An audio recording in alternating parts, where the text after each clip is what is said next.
नमस्कार दोस्तों, welcome to my channel. आप सभी का मेरे चैनल में स्वागत है। अगर आप मेरे चैनल में नए हैं तो मेरे चैनल को लाइक, सब्सक्राइब और शेयर ज़रूर कर दीजिएगा और कमेंट करके बताइएगा कि आप लोगों को किस तरह की कहानियाँ पसंद हैं। मैं ज़रूर वैसी कहानियों आप तक शेयर करने की पूरी कोशिश करूँगी। सुनते हैं एक अनोखी नई कहानी। कहते हैं छोटे छोटे कस्बों में बड़े सपने रहते हैं और इन्हीं छोटे गांव में एक गांव है चंद्रपुर। दुनिया 21वीं शताब्दी में जी रही है, पर यह कस्बा दुनिया की उस दौड़ से कुछ साल पीछे छूट गई है। कोसी नदी के किनारे बसे इस गांव की अपनी ही एक अलग कहानी है, पर राजनीति की उसकी बिसात में इस गांव की कहानी अब तक किसी ने सुनी नहीं। और ये बस उस गिने चुने अभागे गांव में से एक गांव है जिसने विकास को अपने पास से जाते हुए देखा, पर फिर भी बदलाव और विकास के नाम पर सिर्फ इस गांव को ठगा गया। इसी गांव के कई एक गरीब परिवार का एक 20 साल का लड़का वरुण है, जिसने अपने गांव की उपेक्षा हमेशा से देखी है और उसकी आंखों में बड़े सपने हैं। अपने ज़िले के कबड्डी चैंपियन, पढ़ने में होशियार, आंखों में ढेरों सपने, खुद के लिए भी और गांव के लिए भी। वरुण कबड्डी चैंपियन है और जिला स्तर पर खूब नाम कमाया। उसका सपना है कि एक दिन इस गांव का नाम वो कबड्डी के माध्यम से रोशन करेगा। वरुण और उसके कुछ दोस्त जो उसी की तरह ही मध्य वर्ग परिवार से हैं, वो रोज़ सुबह 4 बजे उठकर कोसी नदी के बांध पर दौड़ लगाते, कसरत करते और बस अपने सपने को पूरा करने के लिए जी जान से जुटे रहते। बेटा वरुण, उनके बापू की मदद खेतीबाड़ी में भी कर दिया करो। वरुण की माँ गीता जी अभी अभी कसरत से वापस आए वरुण से कहती हैं। वरुण कहता है, ठीक है माँ, जाता हूँ, बस कुछ नाश्ता दे दीजिए। वरुण बोलता है और उसकी माँ उसके आगे 4 रोटी, नमक, तेल, अचार और कच्चा मिर्च रख देती हैं और वरुण फटाफट नाश्ता करके अपने पिताजी गोपाल जी की मदद करने खेत चला जाता है। दोपहर तक खेत में काम करने के बाद वरुण और गोपाल घर वापस आते हैं। चूँकि दोनों कोसी नदी में ही नहा कर आए थे तो फटाफट खाने के लिए बैठ जाते हैं। वहाँ उसकी माँ दोनों बाप बेटे को साग, चावल, आलू का चोखा, अचार और मिर्ची परोस देती हैं। दोनों खाने लगते हैं।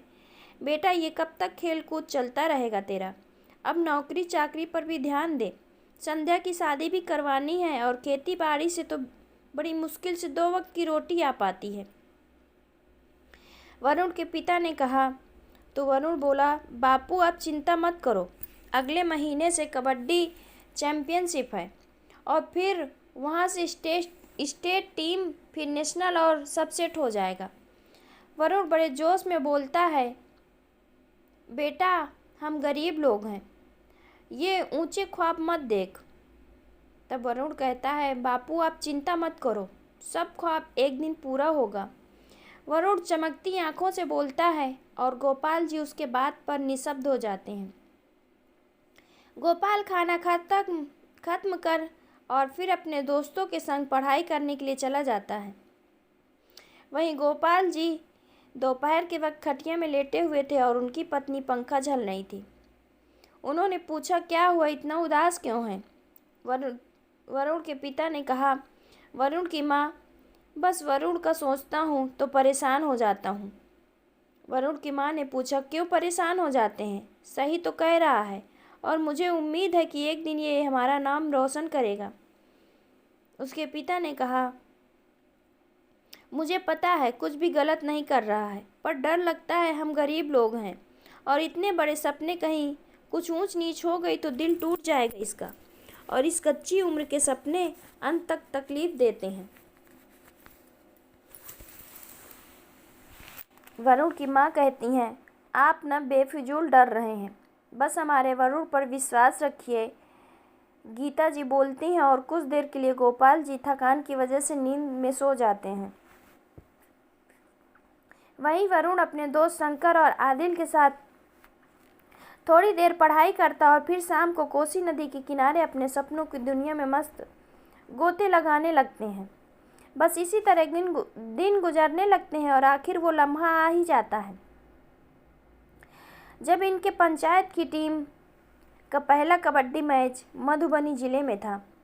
चंद्रपुर पंचायत की टीम अपना पहला और दूसरा मैच जीतकर अगले राउंड के लिए क्वालिफाई हो जाती है। यहाँ उनकी टीम को पहले ही जिले के 5 पंचायत की टीम से मुकाबला होता है और अपने 5 मैच में सभी टीम को बुरी हर तरह से रौंदते हुए इनकी टीम सेमीफाइनल के लिए प्रवेश कर जाती है।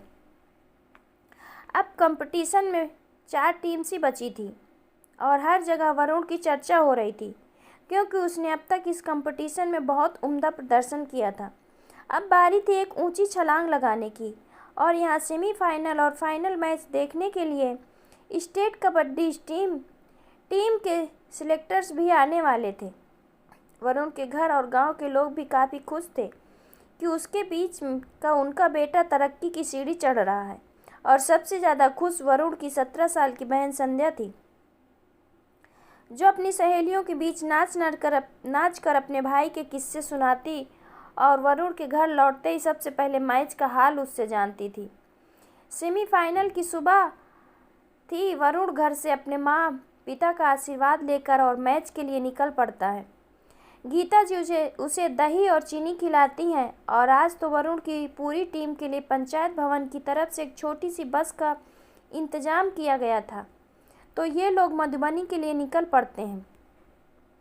दोपहर का वक्त मैच था और वरुण की टीम वहां पहुंचती है। पहले सेमीफाइनल का मैच चल रहा था और उसे ये लोग बड़ी गौर से देख रहे थे। वो देख रहा है गोरा चिट्टा सा जो है वो हमारे एमपी रघुवीर प्रताप सिंह जी का बेटा है। आदिल वरुण के पास आकर बोलता है तो वरुण उसकी बात पर ध्यान नहीं देता। वरुण मैच को गौर से देख रहा था क्योंकि अगर इसकी टीम फाइनल में पहुंची है तो उनका मुकाबला इसी टीम के विनर के साथ होना था। अवध एमपी रघुवीर प्रताप की पंचायत पहले सेमीफाइनल का मुकाबला जीत जाती है और रघुवीर प्रताप खुद इस टीम को मुबारकबाद देने कोर्ट में आते हैं। वरुण बोला, साले बेईमान क्या कर रहा है? हाँ यार, ई बेईमान से जीते हैं। पूरे मैच में 4 पॉइंट्स रेफरी ने गलत दिखे हैं और देख स्कोर बोर्ड पर उन्हीं पॉइंट्स का अंतर है। वरुण ये बोलकर वहाँ से चला जाता है और अपने मैच के लिए तैयारी करने लगता है। वहीं एमपी रघुवीर प्रताप अपनी पंचायत की टीम और खासकर उनमें भी अपने बेटे भानु प्रताप की खूब तारीफ करता है। फिर माइक आगे कर दूसरा मैच देखने के लिए स्टैंड में चला जाता है। सेमीफाइनल दूसरा मैच शुरू होता है और पहले वाली टीम चंद्रपुर के लड़कों के सामने पस्त सी नज़र आने लगती है और कुछ देर में ही मैच का रुख पता चल जाता है कि विजेता टीम कौन सी होगी। भानु प्रताप के चेहरे पर लकीरें खींच जाती हैं। रघुवीर प्रताप अपने पीए को बुलाता है और उसे कुछ संदेश देता है। मैच खत्म होता है और चंद्रपुर की टीम फाइनल में प्रवेश कर जाती है और सभी खूब खुश होते हैं। इतने में ही रघुवीर प्रताप का पीए अरविंद यादव वरुण को बुलाकर एक कमरे में ले जाता है। मुबारक हो वरुण, रघुवीर प्रताप सामने आकर वरुण से बोलता है। वरुण ने कहा, थैंक यू सर। रघुवीर प्रताप एक कुर्सी पर बैठते हुए बोलते हैं, अच्छा सुनो, तुम्हारे पिताजी क्या करते हैं? वरुण ने जवाब दिया, जी वो खेती बाड़ी करते हैं। रघुवीर प्रताप ने कहा, अच्छा। तो उसने वरुण की तरफ पैसे का एक बंडल बढ़ा देता है। वरुण हैरानी से रघुवीर प्रताप की तरफ देखता है और उसके चेहरे पर परेशानी के भाव उभर आते हैं। रघुवीर प्रताप कहता है, अरे चिंता क्यों कर रहे हो, रख लो, हमारी तरफ से एक छोटा सा गिफ्ट है। वरुण ने हाथ जोड़कर कहा, नहीं सर, शुक्रिया। सुनो, ये पैसे रखो और बाकी रविवार को मिल जाएंगे। बस एक छोटा सा काम करना है, हमारा फाइनल हारना है तुम्हें। रघुवीर प्रताप अब अपनी असलियत सामने लाता है। वरुण ने कहा, जी मैं मतलब नहीं समझा, और मेरी टीम क्यों हारेगी? बस यूं ही समझ लो, हम चाहते हैं इसलिए तुम्हें हारना पड़ेगा।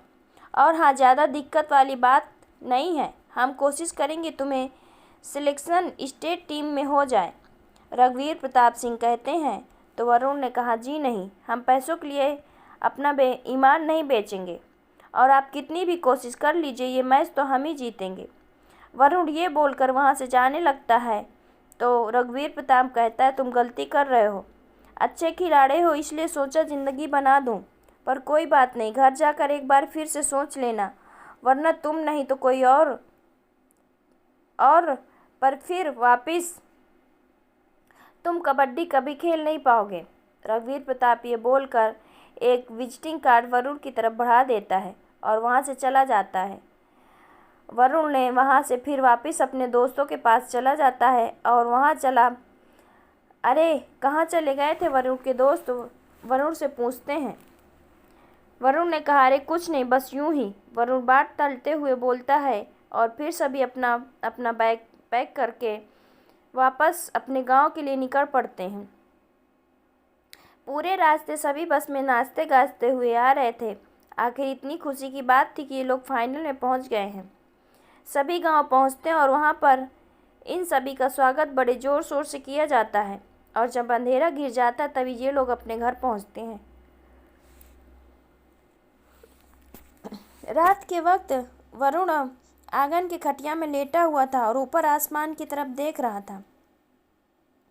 वरुण ने मन में सोचा, आखिरकार मेरी जीत में एमपी सर का क्या फ़ायदा होगा? वो जो इतना बड़ा अमाउंट मुझे देने को तैयार हो गए, बड़ी रकम है, क्या करूं? ले लूं? नहीं नहीं, ये बेईमानी के पैसे हैं, और जिस खेल में इतना नाम दिया है और अब तक साथ निभाया, वो खेल ही एक दिन नई ऊंचाइयों तक ले जाएगा। इसके साथ धोखा नहीं कर सकता हूँ। हाँ, और जो भी हो इसके बारे में किसी से बात भी नहीं करनी है, वरना जाने क्या सोचेंगे। और कल आदिल से पूछता हूँ कि इस चक्कर में क्या है। और इन्हीं ख्यालों में वरुण काफ़ी देर तक उलझा रहता है और फिर सो जाता है। अगली सुबह रनिंग और बाकी एक्सरसाइज के बाद वरुण और आदिल एक साथ बैठे हुए थे। आदिल ने पूछा, वरुण क्या हुआ, क्या सोच रहा है? तो वरुण ने कहा, अरे एक बात, एक एमपी जी हैं, उनका नाम कबड्डी से क्या फ़ायदा है? आदिल ने पूछा, क्या हुआ? अरे कुछ नहीं यार, बस वो कल उनको इतना इंटरेस्टेड देखा ना, इस वजह से पूछा। वरुण ने सच्चाई छिपाते हुए कहा आदिल से। तो आदिल ने कहा, अरे वो कुछ नहीं, उसका बेटा है ना भानु प्रताप, उसको वो पॉलिटिक्स में लॉन्च करना चाहता है, और इससे बड़ी बात क्या होगी कि यहाँ तक पर युवाओं का जमावड़ा लगा हुआ है, और मुझे भी पता है कि एक बार यूथ पर अपनी पकड़ बना ली तो आगे का रास्ता साफ हो जाता है, इसलिए रघुवीर प्रताप इतनी मेहनत कर रहा है। आदिल जवाब देता है तो वरुण ने कहा, ओह अच्छा, तो ये अब समझा, मानना पड़ेगा गुरु इसे, है तो ये बड़ी टेढ़ी चीज़। आदिल ने अपना सिर खुजाते हुए बोला, अरे क्या बोल रहा है? तब वरुण ने कहा, अरे कुछ नहीं, घर चलते हैं, बापू के साथ खेत भी जाना है। वरुण ये बोलकर उठता है और दोनों अपने अपने घर की तरफ बढ़ जाते हैं। वरुण सुबह का नाश्ता कर रहा होता है कि उसी वक्त संध्या एक पेपर की कटिंग लेकर आती है, जिसमें चंदपुर पंचायत की टीम की जीत के बारे में छपा हुआ था।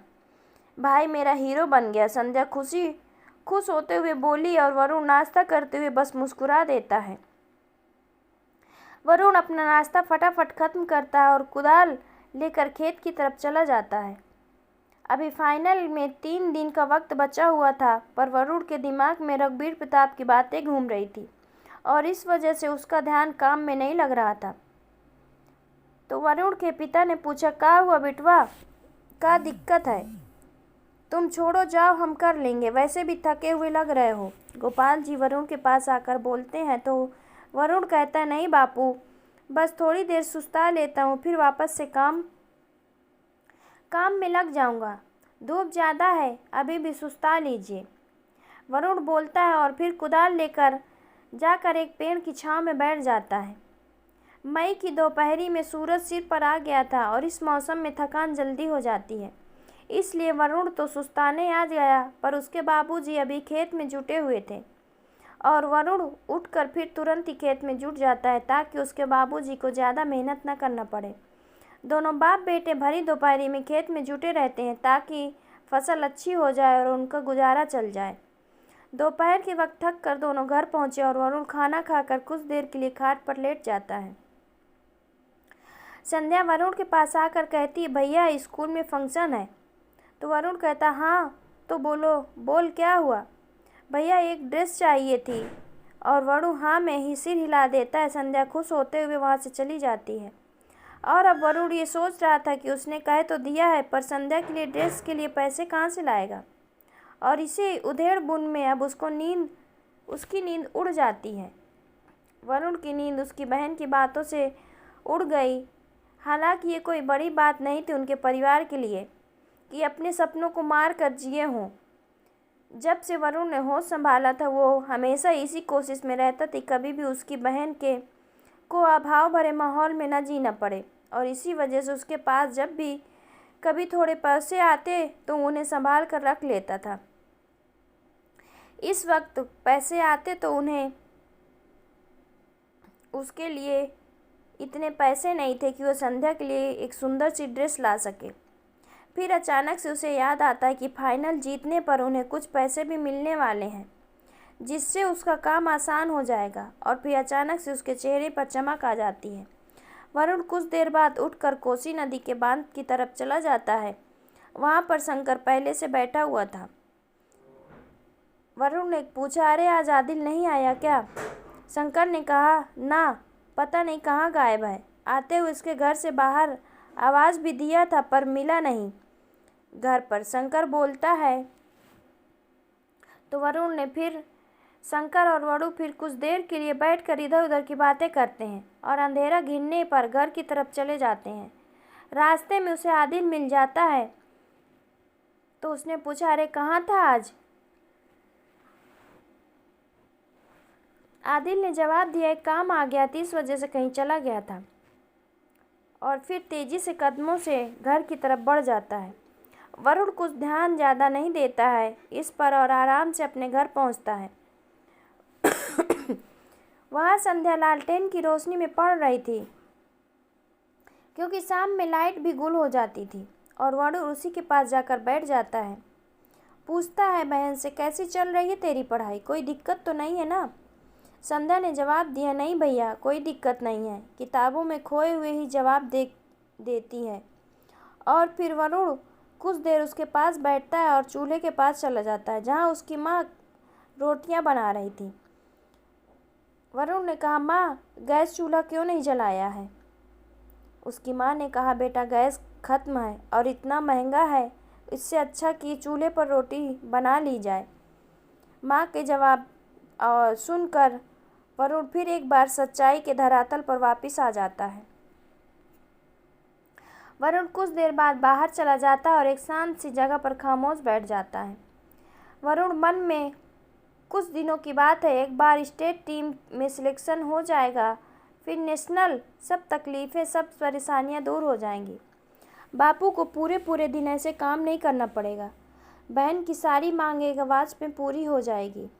माँ के हाथों के छाले, माँ के लिए नई साड़ियाँ और माँ के चेहरे पर मुस्कान, बस इतना ही चाहिए। और एक बार बड़ी उम्मीद से ऊपर की तरफ देखता है जैसे कह रहा हो कि उसकी मेहनत का फल उसे दे देना।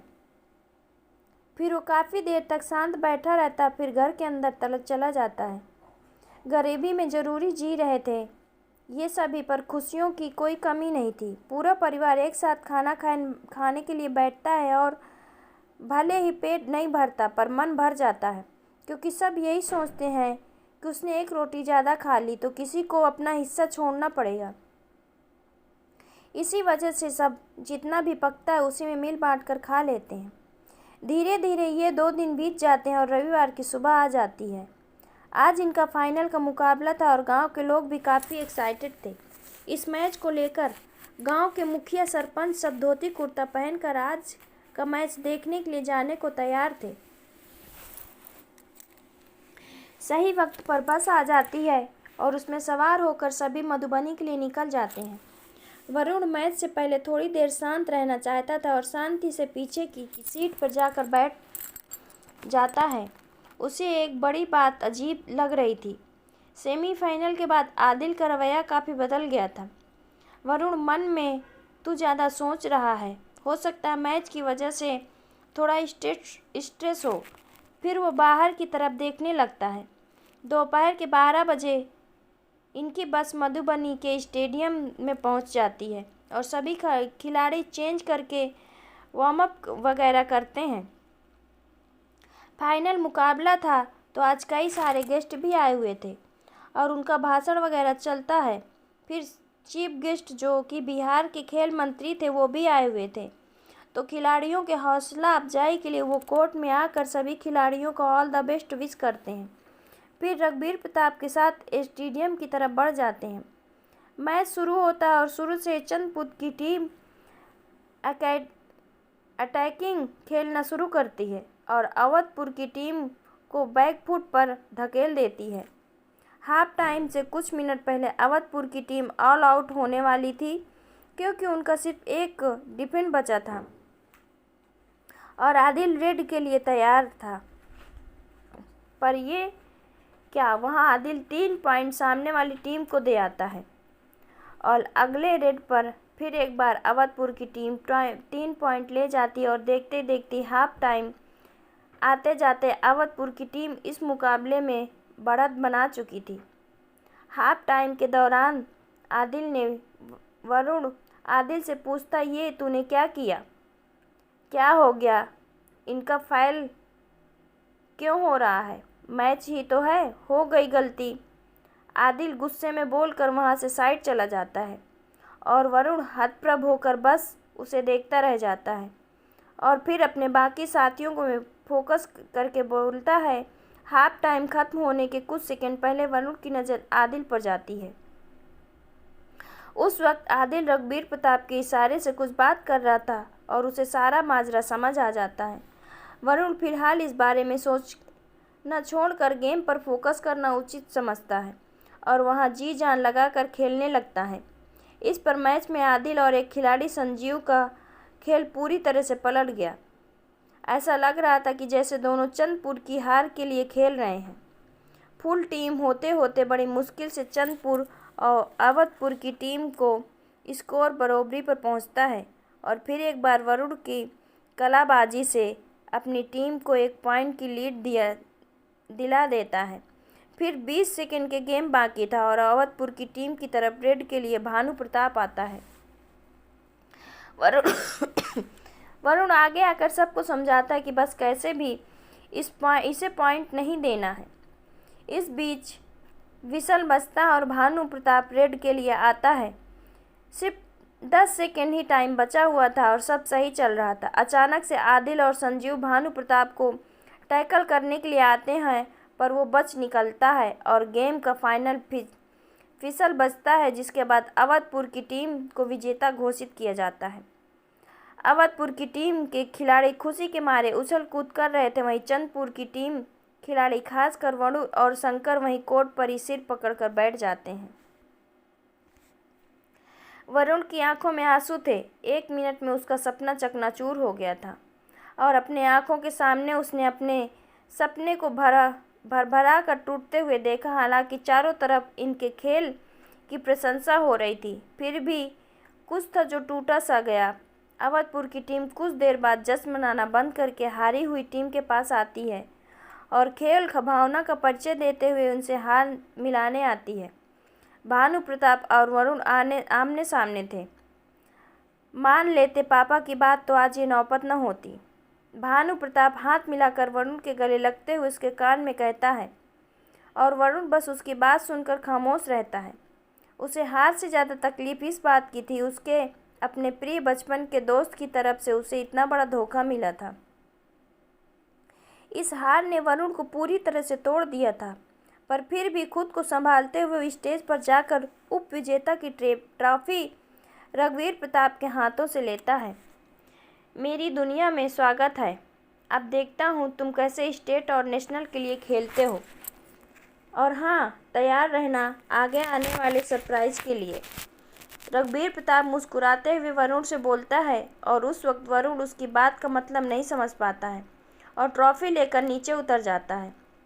वहाँ से वो कब बस में बैठता है और कब अपने गांव पहुँचता उसे पता नहीं चलता। शंकर वरुण के पास आकर कहता, भाई चल, आ गया है गांव। वरुण खामोशी से अपने आंसू पोंछता और बिना कुछ बोले बाहर आ जाता है। वरुण घर नहीं जाता और सीधे बांध की तरफ चला जाता है। कुछ देर बाद वहाँ शंकर आ जाता है क्योंकि उसे पता था वरुण वहीं होगा। उसने कहा, चल यार, कोई बात नहीं मेरे भाई, क्या हो गया है, क्यों इतना उदास हो रहा है, आगे देख लेंगे। शंकर वरुण के कंधे पर हाथ रखते हुए बोलता है तो वरुण खामोशी से बस सामने की तरफ देखता रहता है। कुछ देर बाद वहाँ आदिल आता है। क्या हुआ दोस्त, इतना उदास क्यों है? चिल मार, एक मैच ही तो था, आदिल बोलता और वरुण उसकी बात पर तुरंत उसका कॉलर पकड़ लेता है। थू है साले तेरे पर, सिर्फ कुछ पैसों के लिए अपना ईमान बेच दिया तू। आदिल ने कहा, क्या बकवास कर रहा है? शंकर उन दोनों के बीच आकर दोनों को अलग करते हुए बोलता है, अबे हार का गम नहीं है, ये तो खेल का हिस्सा है, पर मुझे ये विश्वास नहीं हो रहा कि मुझे मेरे दोस्त ने अब तक की ज़िंदगी का सबसे बड़ा धोखा दिया। छी है तुझ पर आदिल। वरुण ने कहा, क्या क्या बोले जा रहा है वरुण, तू होश में भी तो है, जो कुछ बक रहा है। हाँ तो क्या हुआ, तूने अपनी ईमानदारी से क्या हासिल कर लिया? अपनी बहन के लिए एक ड्रेस तक खरीद नहीं पाया। इस ईमानदारी से और ईमान धर्म की बात करता है, आदिल बोलता है और शंकर उसकी बात सुनकर पूरी तरह से चौंक जाता है। कम से कम चैन की नींद से सो पाऊंगा ना? साले तूने खेल ही को ही बेच दिया चंद सिक्कों के लिए। अबे इससे आज तक हमने दिया ही क्या है? और भाई सुन, अब जब दे रहा है तो मना क्यों करना? आदिल जवाब देता है, अबे क्या बोल रहा है तुम दोनों? शंकर जो अब तक कभी वरुण तो कभी आदिल को बात सुना रहा था। सुन भाई, इसने और सौरभ ने रघुवीर से पैसे खाए हैं और जानबूझकर मैच हारे हैं। वरुण की ये बोलते ही शंकर पूरी तरह से चौंक जाता है। शंकर ने कहा, क्या ये सच बोल रहा है? आदिल की तरफ देखते हुए। तो आदिल कहता है, इसमें गलत क्या था? गलत? अबे साले, वहाँ सिलेक्टर आए थे, इतनी बड़ी अपॉर्चुनिटी थी हमारे पास और तुम दोनों ने पैसों के लिए सब खत्म कर दिया। शंकर आदिल का कॉलर पकड़ते हुए बोलता है और कहता, अबे तुम बाकी के ने क्या उखाड़ लिया? हम दोनों ही तो बस मिले हुए थे, बेवजह की बात कर रहे हो। तभी वो कहता है, बेवजह जीता हुआ मैच था, लास्ट में तुम दोनों पॉइंट दिया जबरदस्ती का और पूरे मैच में लल्लू की तरह खेल रहे थे और कह रहे हो। ये बोलकर शंकर उसके पेट में एक जबरदस्त घूंसा मार देता है और दोनों के बीच हाथापाई शुरू हो जाती है। वरुण दोनों को अलग करता है और कहता है, छोड़ यार, इससे कुछ भी कहना बेकार है भाई, इसने दिखा दी अपनी औकात, छोड़। और ये बोलकर वरुण शंकर को लेकर वहाँ से चला जाता है और कहता है, अबे रुको बे वरुण, मैं तेरी मदद कर सकता हूँ। और हाँ, सिलेक्टर्स को तेरा गेम पसंद आया, वो तुझे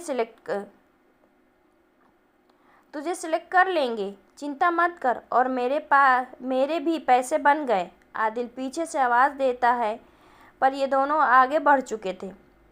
शंकर ने कहा, सॉरी यार, मुझे पता नहीं था। तब वरुण कहता, कोई बात नहीं, और फिर दोनों अपने घर की तरफ चले जाते हैं। वरुण के घर पहुंचने पर संध्या उदास सी बैठी थी। तब वरुण ने पूछा, क्या हुआ तुझे? तो संध्या कहती, भैया आप कैसे ड्रेस दिलाओगे मुझे? वरुण ने कहा, तू चिंता मत कर, तेरा भाई है ना। चेहरे पर फीकी मुस्कान लाते हुए बोलता और संध्या फिर वहाँ से चहकते हुए चली जाती है।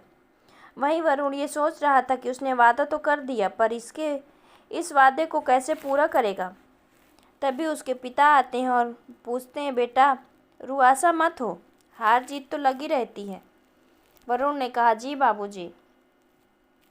कुछ देर के बाद वरुण एक रोटी खाता है और फिर आंगन में ही खाट लगाकर थकान सा होकर सो जाता है, जबकि सच्चाई ये थी कि अंदर ही अंदर कुढ़ रहा था। अगली सुबह आज के पेपर में अवधपुर की टीम की जीत की खबर थी और साथ ही ये खबर थी कि भानु प्रताप का सिलेक्शन स्टेट टीम के लिए हो गया है। ये बात अरुण को अंदर ही अंदर और ज़्यादा तोड़ देती है। वरुण मन में अब कुछ सोचता और सोचना होगा। फिर वो घर से निकल जाता है और कोसी नदी पर बन रहे पुल की तरफ चला जाता है। वहाँ वो दिहाड़ी मजदूरी वाला काम करने लगते हैं ताकि कुछ पैसा कमा सके और फिर अपनी छोटा मोटा काम धंधा शुरू कर सके। पूरे दिन की कमर तोड़ मेहनत के बाद शाम के वक्त उसे 500 रुपये थमा दिए जाते हैं और वो उन्हें लेकर खुशी खुशी घर आता है। अगले 10 दिन तक वरुण इसी काम में लगा रहता है और अब तक उसके पास 5,000 रुपये जमा हो जाए थे। तो वो सबसे पहले बाजार जाकर संध्या के लिए एक सुंदर सी ड्रेस लेता है। संध्या ड्रेस देखकर खुश हो जाती है और अपने भाई के गले लग जाती है। वरुण ने पूछा, अब तो तू खुश है ना? संध्या बोली, हाँ भैया, बहुत खुश हूँ। आप दुनिया के बेस्ट भाई हैं। संध्या चहकते हुए बोली और संध्या के चेहरे पर मुस्कान देखकर वरुण भी कई दिनों के बाद खुश हुआ।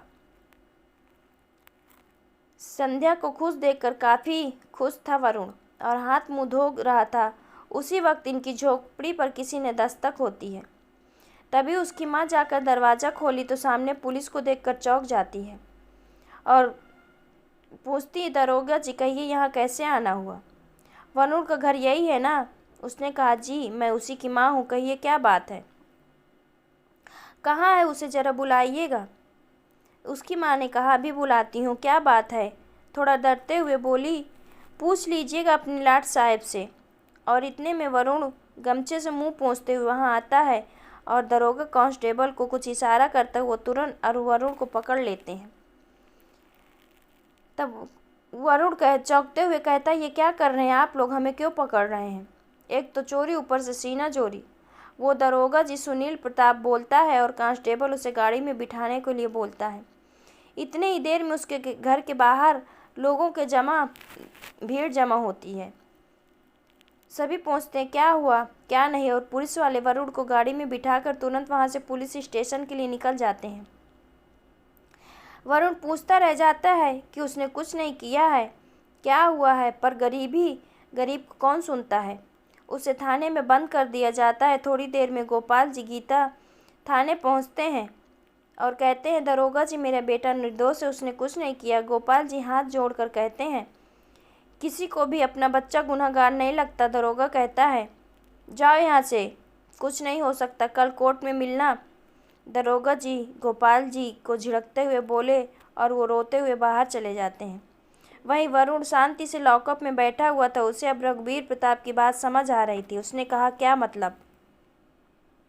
गोपाल जी थाने से निकलकर पहले अपने गांव के मुखिया और सरपंच के पास जाते हैं। मुखिया जी, आप तो जानते हैं वरुण को ना कि वो चोरी नहीं कर सकता। तब मुखिया सामने हाथ जोड़ते हुए उसके पिता ने कहा। तो मुखिया कहते हैं, ठीक है, कल देखते हैं क्या हो सकता है। तुम एक काम करो, कल सुबह जाकर वकील से मिल लेना और देखो कोर्ट में क्या फ़ैसला होता है। मुखिया जी ये बोलकर वहाँ से अंदर चले जाते हैं और गोपाल जी सरपंच जी के पास जाते हैं, जहाँ भी उन्हें यही जवाब मिलता है। थक हाकर वो घर आ जाते हैं, जहाँ पर अभी तक चूल्हा भी नहीं जला था और संध्या और गीता का रोकर बुरा हाल था। गोपाल जी दोनों को शांत करवाते हैं और अगले दिन उनका बेटा छूट आएगा। इतने में ही वहाँ शंकर आता है और कहता, चाचा जी ये सब क्या हो गया? तब वरुण के पिता ने उसके सारी बात बताते हैं। उसने कहा, आप चिंता मत कीजिए, हमारे वरुण ने कुछ भी गलत नहीं किया, वो छूट जाएगा। और शंकर काफ़ी देर तक उसके पास बैठा रहा, संध्या को समझा बुझाकर सुला देता है। वहीं पर वरुण जो शाम में परेशान था, बड़ी शांति से लॉकअप में बैठा हुआ था। रात करीब 11 बजे लॉकअप का दरवाज़ा खुलता है। कांस्टेबल वरुण को अपने पास साथ लेकर दरोगा के सामने आता है। वहाँ पर रघुवीर प्रताप और उसका पीए अरविंद यादव भी था। उसने कहा, हाँ बरखुरदार, घमंड टूटा या नहीं? रघुवीर प्रताप हंसते हुए बोला और वरुण उनके सामने शांति से खड़ा था। सुन बे, नेताजी के पैरों में गिर कर माफ़ी मांग ले। माफ़ कर देंगे नेताजी, दिल के बहुत बड़े हैं, दरोगा ने कहा। तो दरोगा वरुण से कहता है। तो रघुवीर प्रताप इस बात पर हंसने लगता है। दिल बड़ा है तो जाकर इनकी गोदी में बैठ जाना, वरुण अकड़ते हुए दरोगा से बोला। अरविंद यादव बोलता है, मतलब ऐसे नहीं मानेगा ना? तब वरुण ने हंसते हुए कहा, अच्छा, अब चमचे भी बोलने लगे हैं। मैं तुझे कहा था ना सुनील, इसको अच्छे से खुराक दे, तभी इसकी अकल ठिकाने आएगी, पर तुझे ही रहम आ रही थी। रघुवीर प्रताप सिंह हंसते हुए बोला। तो उसने कहा, ठीक है नेताजी, मुझे तो लगा था कि आपके सामने नाक रगड़ेगा और छोड़ देंगे, पर कोई बात नहीं, इसे इसकी औकात बताता हूँ। सुनील प्रताप गाली बकते हुए बोलता है और कांस्टेबल को उसको अंदर ले जाने के लिए कहता है। इसका वो हाल करना कि कोई भी रघुवीर प्रताप के सामने खड़ा होने से पहले सोचे। इसे देखकर ही हमें समझ आ गया था। रघुवीर प्रताप खड़ा होते हुए बोलता है और अरविंद यादव की तरफ इशारा करता है। तो वो एक नोट का बंडल सुनील प्रताप की तरफ बढ़ा देता है और दोनों वहाँ से चले जाते हैं। यादव टांग इस साले को, सुनील प्रताप कांस्टेबल यादव से बोलता है और वो वरुण को 2 रस्सियों के सहारे टांग देते हैं। और कुछ ही देर में सुनील प्रताप लॉकअप में आता है और कहता है, तुझसे कहा था ना नाक रगड़ ले, पर तू तो दुष्ट है, तूने तो चर्बी बढ़ा रही थी, तुझे बहुत चर्बी चढ़ी थी ना, अब भुगत। और एक जोर का डंडा वरुण के पीठ पर दे मारता है। उसके बाद वरुण पर लात घूंसों की बरसात कर देता है और बोलता है, और अब पाप मत करवा, माफ़ी मांग ले नेताजी से। तो तलवे चाटता रहा उसके। वरुण ने बड़ी अकड़ से बोला। तो सुनील प्रताप ने पिनक कर फिर एक बार उस पर लात घूंसों की बरसात कर देता है। इतनी पिटाई खाने के बाद वरुण बेहोश हो जाता है और कांस्टेबल यादव उसे नीचे उतार देता है। सुनील प्रताप भी जाकर अपने केबिन में बैठ जाता है और रात बड़ी लंबी गुजरती है वरुण और उसके परिवार के लिए। वरुण तो मार खाकर बेहोश सा पड़ा हुआ था। वहीं उसके पिताजी अपने घर में बैठे हुए थे। उनकी आंखों से आंसू बह रहे थे और उनके सारे सपने जो उन्होंने देखे थे वो टूटकर ज़मीन पर गिर रहा था। एक बार पुलिस स्टेशन जाने के बाद, वो भी चोरी के इल्ज़ाम के बाद, ये बात तो पक्की थी कि वरुण की ज़िंदगी बर्बाद हो जाएगी और उसके पिताजी के सारे सपने चकनाचूर हो जाएंगे। वो आंसू बहाते हुए बैठे रहे। कुछ देर बाद वरुण के पिताजी मन में नहीं कल कैसे वरुण को बाहर निकालना है। एक बार उस पर चोरी होने का ठप्पा लग गया तो ना तो फिर मुश्किल हो जाएगा, चाहे हो जाए जो हो, पर उसे तो बाहर निकालना ही पड़ेगा। गोपाल जी अपने मन में ये अटल विश्वास करते हैं और बस रात गुजरने का इंतज़ार करने लगते हैं। अगली सुबह सब कुछ पहले जैसे था। सूरज अपने वक्त पर उगाया और पहले से ज़्यादा आग बरसा रहा था। सभी अपने खेत की तरफ हल लेकर चले जाते हैं। ऐसा लग रहा था मानो बस गोपाल जी के घर का सूरज अस्त हो गया है। सुबह से ना कोई बोलता था, ना कोई हंसी थी किसी के चेहरे पर।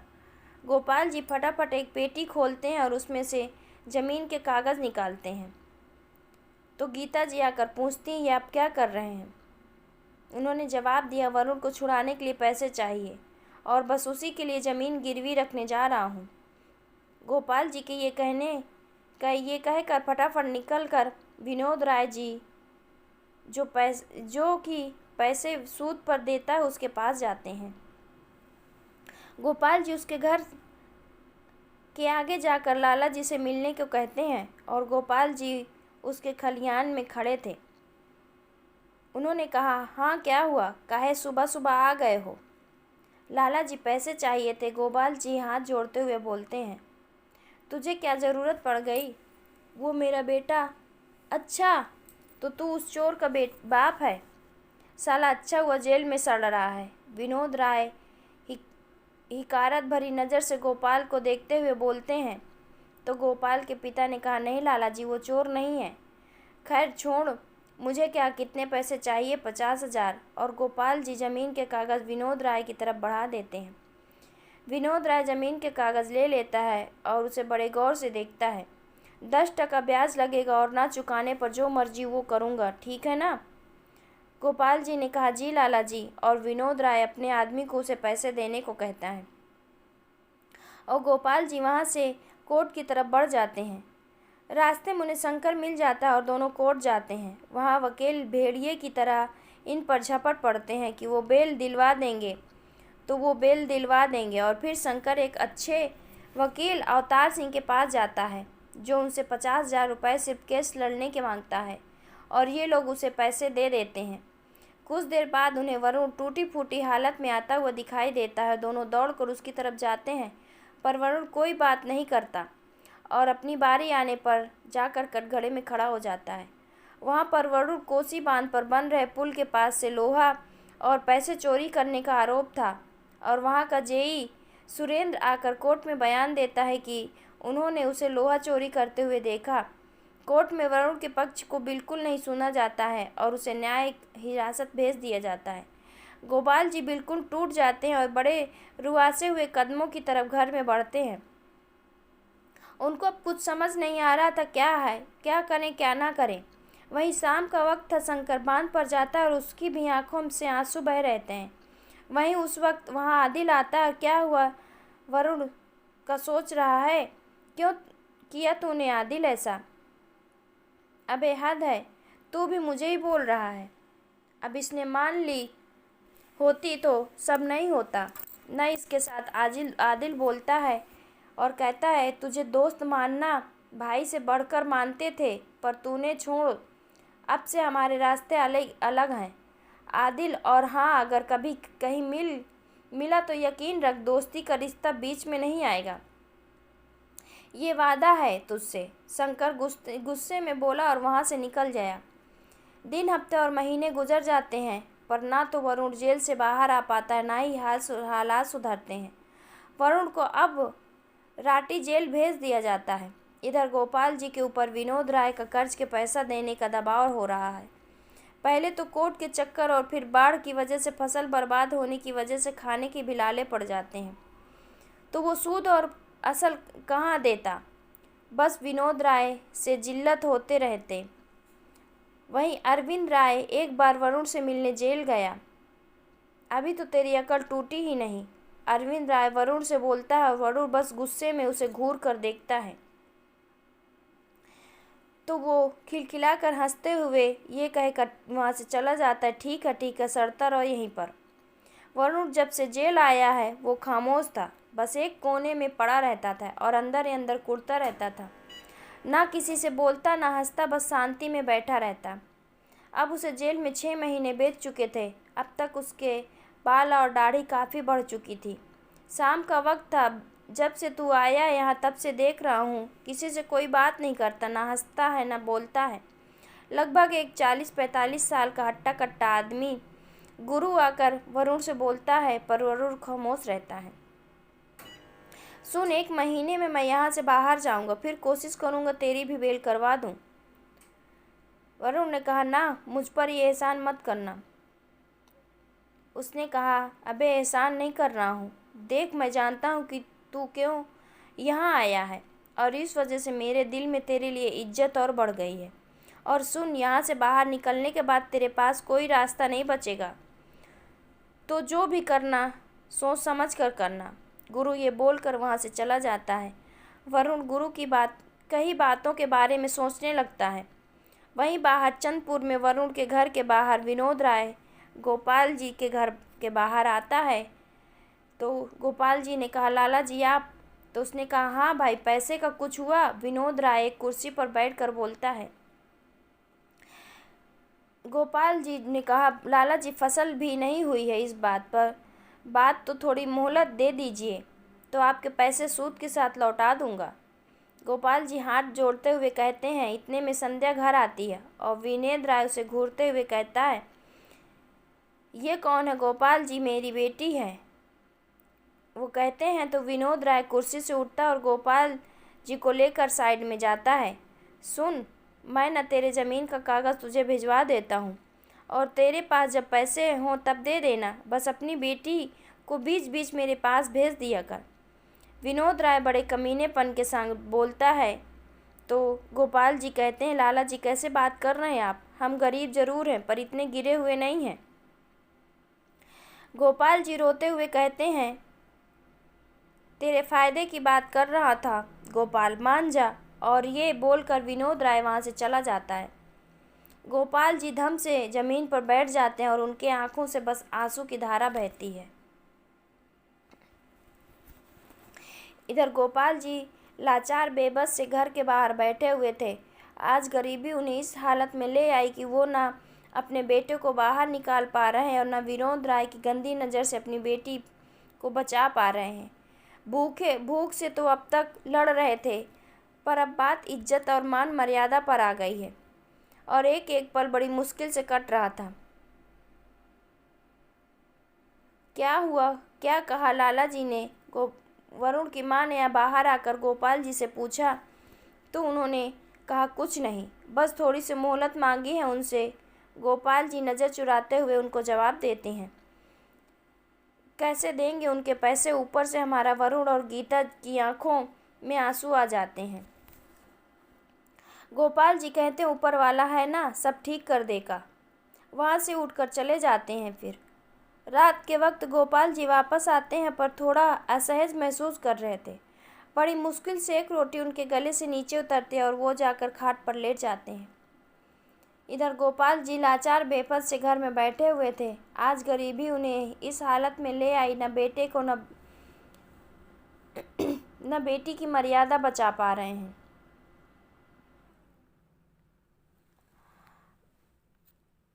वहीं वरुण गुरु की बातों के बारे में सोच रहा था। ये सच था कि यहाँ से निकलने के बाद उनका जीना और दूभर हो जाएगा और जो आग उनके अंदर धधक रही थी वो अब और प्रबल हो जाती है। वो रात के वक्त ही उठकर गुरु के पास जाता है और कहता, गुरु भाई अपने ही सेल से बराबर वाली सेल से आवाज़ देता है और गुरु कच्ची नींद में उठकर वरुण के पास आता है। उसने कहा, मुझे यहाँ से निकलना है और इस रघुवीर को बर्बाद करना है। तो गुरु ने कहा, ओ तो इसलिए तूने मुझे रात में जगाया है? तो वरुण कहता, गुरु भाई कुछ करो, इतना आसान नहीं है बच्चे। गुरु ने जवाब दिया, फिर एक बार सोच ले। वरुण ने कहा, पता है गुरु भाई, गरीबी की मार ने बहुत कुछ सिखाया पर पिछले 6 महीने से जितना सीखा हूँ उतना तो 21 साल की उम्र में भी नहीं सीख पाया। तब गुरु ने कहा, और क्या सीखा तूने इसमें? तब वरुण जवाब देता है, गुरु भाई गरीब होना पाप नहीं है, इससे बड़ा पाप है कमज़ोर होना।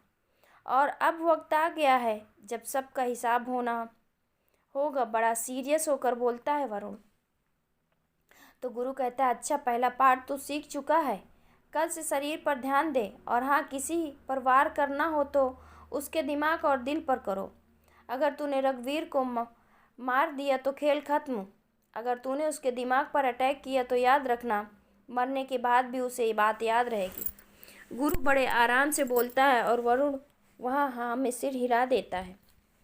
चल अब सो जा, सुबह मिलते हैं। फिर दोनों अपनी अपनी जगह पर आकर लेट जाते हैं। अगली सुबह वरुण का शारीरिक कसरती था तो था ही, बस अब गुरु उसे कुछ ट्रेनिंग देना शुरू कर देता है ताकि उसमें किसी भी सिचुएशन से निपटने की क्षमता आ जाए। वहीं वरुण के घर पर वैसे तो गोपाल जी सुबह 4 बजे उठ जाते। आज 6 बज चुके थे, उठे नहीं। गीता को लगता था कि वो हो सकता थकान की वजह से सो रहे हों। वो थोड़ी देर उन्हें आराम करने देती है और खुद घर के काम में लग जाती है। सुबह जब 7 बजे भी गोपाल जी नहीं उठे तो गोपाल जी को जगाने के लिए जाती हैं, पर ये क्या, उन्होंने कई बार आवाज़ देने के बावजूद गोपाल जी टस से मस नहीं होते। अब गीता जी के मन में किसी अनहोनी का डर सताने लगता है। वो डरते डरते गोपाल जी के पास जाती है पर उनका पूरा शरीर ठंडा हो चुका था। जैसे ही वो उन्हें छूती है चीख पड़ती है। तुरंत पड़ोसी सब आ जाते हैं और उन्हें लेकर हॉस्पिटल की तरफ जाते हैं। गोपाल जी को डॉक्टर मृत घोषित कर देते हैं। गोपाल जी के पार्थिव शरीर के पास गांव वापस गांव ले आया जाता है। अब तक संध्या और गीता का रोकर बुरा हाल था। शंकर तुरंत एक दोस्त की बाइक लेकर थाने जाता और वहां से जेल जाता है और कैसे भी वरुण को थोड़ी देर के लिए ही सही पिताजी के अंतिम संस्कार में शामिल होने के लिए कहता है, पर कोई फायदा नहीं होता। अचानक से उसके दिमाग में एक घंटी बजी। वो तुरंत रघुवीर प्रताप के घर जाता है। वहां तुरंत रघुवीर प्रताप के आदमी उसे अंदर भी नहीं जाने देते, उसे धक्का मारकर भगा देते हैं। सुन रघुवीर प्रताप, अब तू उल्टी गिनती शुरू कर दे। वो आएगा और हर एक बात का हिसाब लेगा तुझसे, और यकीन मान तुझे उस वक्त कोई भी नहीं बचा पाएगा। शंकर गुस्से में वो रघुवीर प्रताप सिंह को धमकी देकर तेज से बाहर के गेट से बोलता रहता है और वहां से चला जाता है। वहीं रघुवीर प्रताप ये सारी घटना कैमरे में बैठकर देख रहा था और कह रहा था, सुन रहा ना अरविंद, ये कल का पैदा हुआ छोरा है, मुझे धमकी दे रहा है, इसका भी इलाज करना पड़ेगा। रघुवीर प्रताप वहां बैठकर अट्टहास करते हुए बोला और अरविंद यादव भी उसकी बात पर हंसने लगा। शंकर बिना वरुण के को वापस लिए घर जाता है और सब उसे अकेला देखकर समझ गए थे कि क्या बात है। और फिर वरुण की माँ आकर कहती हैं उसकी बेटी ही गोपाल जी को आग देगी। एक बड़े बुजुर्ग आकर बोलते हैं, ये कैसे हो सकता है। तभी गीता जी कहते हैं, गोपाल जी के पार्थिव शरीर को शमशान घाट की तरफ ले जाया जाए, वहां पर उनका अंतिम संस्कार होना है। और सभी वापस घर आते हैं। वहीं वरुण को शंकर ने यह बता दी थी कि वरुण के चेहरे के भाव बिल्कुल नहीं बदले और वो शंकर से सिर्फ इतना बोला कि संध्या और उसकी माँ का ख्याल रखे, और वहाँ से अंदर चला जाता है। वरुण वापस गुरु के साथ मेहनत में लग जाता है और गुरु को उनका ये व्यवहार देख बिल्कुल भी आश्चर्य नहीं होता, क्योंकि वो खुद एक वक्त पर इस हालातों से लड़ चुका था। और वो आकर एक बार वरुण को गले लगा लेता है कि वो एक बार रो ले ताकि उसका दुख कम हो जाए। वरुण का पत्थर दिल बना रहता है। गोपाल जी का श्राद्ध भी हो जाता है। उनमें सिर्फ 11 लोगों को खिलाकर उनका परिवार उनके श्राद्ध से फ्री होता है। इन 13 दिनों में विनोद राय फिर एक बार उसके घर पर नहीं आता अपने पैसे मांगने के लिए। जैसे ही सब काम खत्म होता वो फिर आग धमकता है। इस बार संध्या और गीता दोनों घर के बाहर ही थे। अरे गोपाल कर्ज लेकर मर गया, अब तुम दोनों को कर्ज चुकाने से मना मत कर देना, हम आपका पाई पाई चुका देंगे। गीता ने जवाब दिया, आप हमें बस थोड़ी सी मोहलत दे दीजिए। मेरे पैसा क्या पेड़ में लगे हुए हैं, कल से फिर आऊँगा, मुझे मेरे पैसे चाहिए। कहीं तुम दोनों भी मर गए तो मेरे पैसे डूब जाएंगे ना। गीता ने कहा, लाला जी आपके पास ज़मीन के कागज़ हैं तो फिर क्यों इतना परेशान हो कर रहे हैं हमें। अरे वो लेकर क्या करूँगा, उसके बदले 50,000 दिए थे, कुल 85,000 रुपये चुके हैं, उसकी इतनी कीमत थोड़ी ना है। और जल्दी करो वरना हमें तरीके और भी आते हैं अपने पैसे निकलवाने के, लाला जी बोलते हैं। और उनकी निगाह संध्या पर ही थी। इतना बोलकर वहाँ से उठकर चला जाता है। इधर शंकर जब मार्केट की तरफ जा रहा था, कुछ लोग अचानक उसके सामने आते हैं और उसकी खूब अच्छे से पिटाई करके उसे अधमरा छोड़कर वहाँ से निकल जाते हैं। कुछ राहगीर उसे उठाकर सरकारी हॉस्पिटल तक छोड़ आते हैं और संयोग से उस हॉस्पिटल में उसके गांव का ही एक आदमी सफाई काम करता था। तो उसके कहने पर शंकर का इलाज शुरू हो जाता है। वो तुरंत उसके माँ बाप को उसका खबर पहुंचाता है। उधर रात के वक्त जब रघुवीर शराब पी रहा था तो गुस्से में अरविंद यादव का कॉलर पकड़ लेता है और कहता है, साले अब तक का उस हराम के पिल्ले ने माफ़ी नहीं मांगी ना मुझसे। तो वो कहता है, जाने दीजिए ना नेताजी, उसे उसके किए की सज़ा तो मिल ही रही है, सुना है उसका बाप भी मर गया। अरविंद यादव बोलता है तो कहता है, अरे सच्ची सुना है उसकी बहन जवान है, नेताजी लाला जी की नज़र उस पर पहले से ही है। अरे इस लाला की तो मैं, एक काम करो लाला को फ़ोन लगाओ। रघुवीर प्रताप कहता है तो अरविंद यादव से फ़ोन लगाता है। रघुवीर प्रताप हेलो कहता है, लाला जी नेताजी बात करना है तुमसे। और अरविंद यादव ये बोलकर फ़ोन रघुवीर प्रताप की तरफ बढ़ा देता है। रघुवीर प्रताप कहता है, अरे लाला। तो लाला कहता है, प्रणाम नेताजी। कहाँ सुन रहे हैं भाई, वरुण की बहन पर तुम्हारी नज़र है। कहाँ नेताजी, सब आपका ही तो है। तो पेश करो यार उसे हमारे पास। ठीक है नेताजी, हो जाएगा। सुनो, फिर कल रात में तुम्हें यहीं आते हैं। लाओ उसे, हम भी देखें कितनी गर्मी है उसमें। रघुवीर प्रताप बोलता है और उसे फ़ोन काट देता है।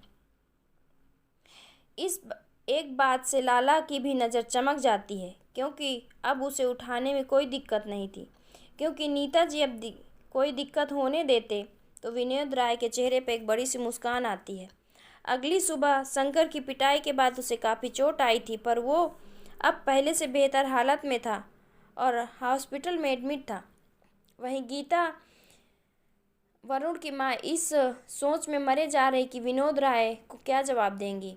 वहीं अब न घर में कोई कमाने वाला बचा था, न इस बार फसल थी ऐसी कि साल भर उनका पेट पल सके, और इसी वजह से संध्या को स्कूल ट्यूशन जाने से मना कर देती। बड़ी मुश्किल से घर में 2 रोटी पका पाती। उसी दिन शाम के वक्त में संध्या घर में किताब लेकर बैठी हुई थी। उसी वक्त वहाँ पर विनोद राय के आदमी गीता के पास आते हैं और कहते हैं, लाला जी ने चौराहे पर बुलाया है। विनोद राय का आदमी बोलता है तो गीता उनके पीछे पीछे जाने लगती है। क्या हुआ, पैसे का इंतजाम? लाला जी, मेरे बेटे को बाहर आने दीजिए, फिर पैसे लौटा देंगे, गीता जी हाथ जोड़कर कहती है। तब लाला कहते हैं, तुम जैसे लोगों की वजह से ही किसी को पैसा नहीं देता हूँ मैं। अब तो मर गए ना मेरे पैसे, विनोद राय गुस्से में बोलता है। तब वरुण की माँ कहती, बस थोड़ी सी मोहलत दे दीजिए लाला जी, बड़ी कृपा होगी। वो विनोद राय उसे वहाँ से जाने को कहता है। गीता घर आती हैं तो चौंक जाती है, क्योंकि वहाँ पर संध्या नहीं थी और उसकी किताबें बिखरी पड़ी थी। पागलों की तरह वो रोते बिलखते उसे पूरे घर में ढूंढती हैं और फिर आसपास ढूंढने की कोशिश करती हैं, पर कहीं भी उसका अता पता नहीं चलता। पड़ोसी भी संध्या को ढूंढने लगते हैं, पर उसे कहीं भी अता पता नहीं मिलता। फिर पुलिस स्टेशन जाती हैं। दरोगा जी, मेरी बेटी लापता है।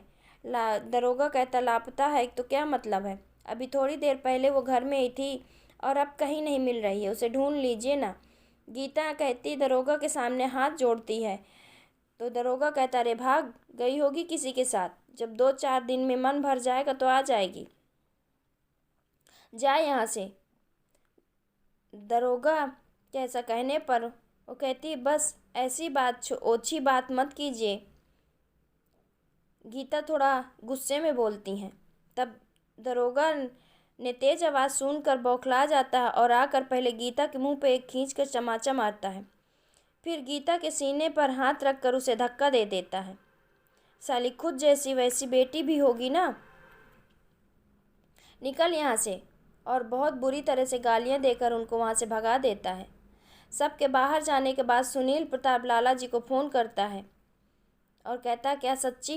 हाँ, तू भी आजा, सामने से लाला जी बोलते हैं। और फिर सुनील प्रताप अपने विश्वसनीय कांस्टेबल यादव को अपने साथ लेकर लाला जी के घर बताए हुए पते पर पहुंच जाता है, जहां पर रघुवीर प्रताप, अरविंद यादव, लाला जी, जय सुरेंद्र पहले से ही मौजूद थे।